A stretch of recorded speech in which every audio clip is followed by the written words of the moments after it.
E aí, pessoal, vamos mergulhar direto num tema que é um verdadeiro quebra-cabeça jurídico de altíssimo nível. Hoje nós vamos atuar como tutores para dissecar um caso fascinante da jurisprudência do Superior Tribunal de Justiça, o famoso STJ.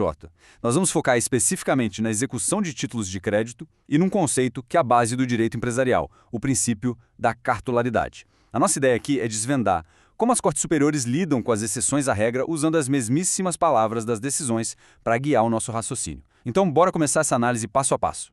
Pensa comigo na aparente contradição que o juízo apresentou aqui. Quando a gente lê o texto exato da decisão, a regra é muito clara. A instrução pelo original é imprescindível. Ou seja, sem o papel físico original na mão, nada feito, não tem execução. Só que logo na sequência vem o pulo do gato. A decisão diz: no entanto, nesse caso concreto, é desnecessária a juntada do original, presente elemento de distinção. O nosso grande desafio agora é descobrir que elemento de distinção é esse capaz de afastar uma regra que é tão dura, tão rígida. Bom, para entender a exceção, a gente precisa primeiro dominar a regra. E é exatamente aí que entra o coração da matéria, o princípio da cartularidade. No processo civil e no direito cambial, a regra de ouro inegociável é que para executar um título você precisa do documento original. Mas por que será que eles exigem isso? Para garantir a autenticidade, claro, mas principalmente para afastar um perigo gigantesco: o risco desse título ter circulado. Imagina só a cena: um credor tenta cobrar uma dívida usando uma simples fotocópia, mas o documento original já foi passado para frente, para um terceiro, através de um endosso.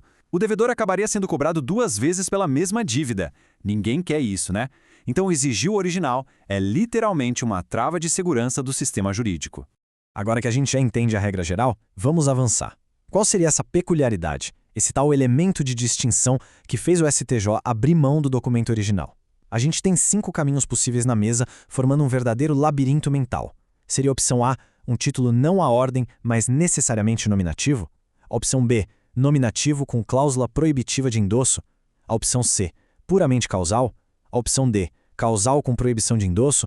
Ou a opção E, simplesmente não à ordem? Para não sobrar absolutamente nenhuma dúvida, nós vamos quebrar cada uma dessas alternativas sistematicamente, começando pelas que estão erradas, até a gente isolar a única verdade jurídica da questão. Vamos começar eliminando de cara as opções que tentam jogar a responsabilidade para a palavra causal. Sabe qual é o erro gritante aqui? É tentar atrelar a dispensa do documento original à causalidade do título.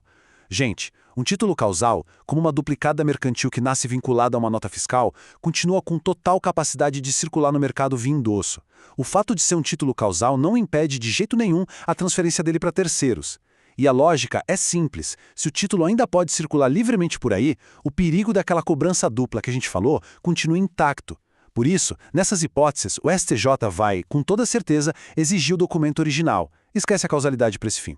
E isso nos leva direto para a segunda armadilha, as opções que tentam condicionar essa dispensa ao fato do título ser nominativo. Olha só, o fato de um título ser nominativo, ou seja, tem lá o nome bonitinho do titular registrado no emitente, não é suficiente para travar a circulação dele. A porta continua aberta. Títulos nominativos podem ser transferidos tranquilamente por meio de um termo específico ou, dependendo da situação, até por endosso. Então a característica de ser nominativo simplesmente falha na missão de neutralizar o risco de circulação. E a gente sabe que com risco não tem dispensa.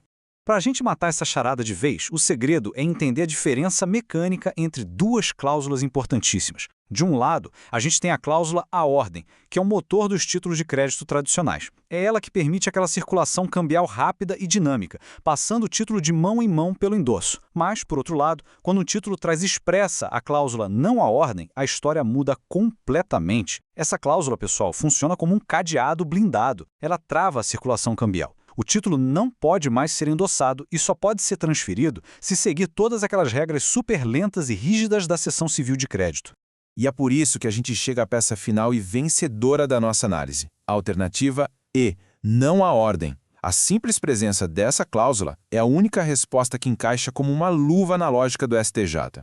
E por que isso é tão genial? Porque se o título tem a cláusula não à ordem, ele tem a sua circulação cambial travada. Ele não circula livremente pelo mercado. E se ele não circula, desaparece completamente o risco de um terceiro de boa-fé bater na sua porta do nada com o documento original cobrando a dívida. É justamente essa trava na circulação que zera o perigo. E é ela que justifica de forma excepcional a dispensa de juntar o papel original no processo de execução. Faz todo sentido, não é? E se a gente observar o padrão das decisões do STJ nesses recursos especiais, fica muito evidente o nível de rigor que eles aplicam.